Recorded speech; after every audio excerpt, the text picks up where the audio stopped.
बिस्मिल्लाहिर्रहमानिर्रहीम। अस्सलाम वालेकुम। दुनिया के मुख्तलिफ मकामात से ऐसी चीज़ें दरियाफ्त होती रहती हैं जिनके बारे में सालों बाद भी कोई हक़ाइक़ अवाम तक नहीं पहुँच पाते। बाज़ दफ़ा तो माहिरीन भी इस हवाले से सख्त परेशानी का सामना करते हैं क्योंकि उनकी तहकीक भी उन्हें दुरुस्त जवाब नहीं दे पाती। सवाल यहाँ पे ये भी पैदा होता है कि अगर माहिरीन किसी ख़ास जगह पे पुरानी कौमों के आसार देखते हैं तो फिर इस पे तहकीक करते हुए सालों क्यों लगा देते हैं। होना तो ये चाहिए कि अगर कुछ रिसर्च के बाद कोई नतीजा नहीं निकला तो ऐसी ही छोड़ दें। सालों तक इस जगह को दर्द सर क्यों बनाना। लेकिन इसके पीछे भी एक वजह होती है। पुरानी कौमों के आसार हमें सिर्फ पुरानी तारीख नहीं बताते बल्कि कई बार हमारे लिए मसाइल का हल भी निकालते हैं। जंगलों और गारों में रहने वाले बीमारियों से कैसे महफूज रहते थे, इलाज के क्या तरीके थे और दीगर छोटी मोटी चीज़ें देख के बहुत कुछ इजाद किया जा सकता है।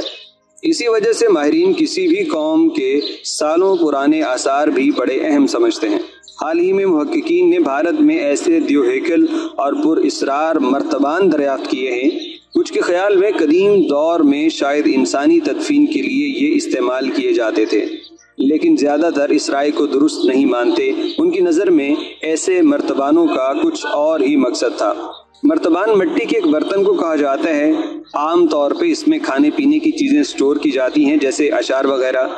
रियासत आसाम में 4 मकामात से ऐसे 65 मर्तबान मिले हैं जिनकी शक्ल और साइज़ मुख्तलिफ हैं। कुछ मर्तबान लंबे और सिलेंडर नुमा हैं जबकि चंद एक मुकम्मल तौर पे ज़मीन में दबे हुए हैं। माहिरीन अर्जियात इस पे कई राय देते हैं। किसी का मानना है कि ये खुराक का ज़ख़ीरा करने का कंटेनर हो सकता है, किसी के मुताबिक ये कब्रिस्तान है, तो कोई इसे खुफिया जगह समझता है जिसमें छुप के जानवरों से खुद को बचाया जाता था। इससे कबल ऐसी ही पुरअसरार शक्ल की चीज़ें इंडोनेशिया से भी मिल चुकी हैं। हालिया दरियाफ्त में इंडिया और ऑस्ट्रेलिया की 3 यूनिवर्सिटियों के मुहक्किकीन शामिल थे।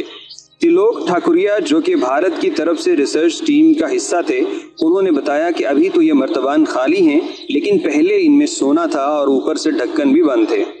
माहिरीन ने अपनी तहकीक में भारत में बसने वाले एक कदीम कबीले की कहानियों को भी शामिल किया।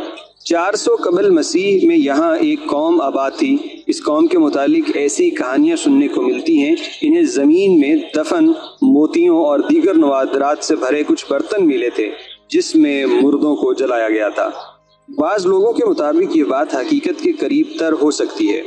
मुमकिन तौर पे इन लोगों की नस्लें आहिस्ता आहिस्ता ख़त्म हो गई हों और इन मर्तबानों पे मौजूद ढक्कन और जवाहरात बाद में किसी ने चोरी कर लिए हों। हकीकत चाहे जो भी हो, लेकिन इसे भारत से मिलने वाली कुछ इंतहाई पुरानी तरीन इंसानी तहजीबों और रिहाइशों में से एक माना जा रहा है। अब देखना है कि माहिरीन इस पे कब असल हकीकत दुनिया को बताते हैं।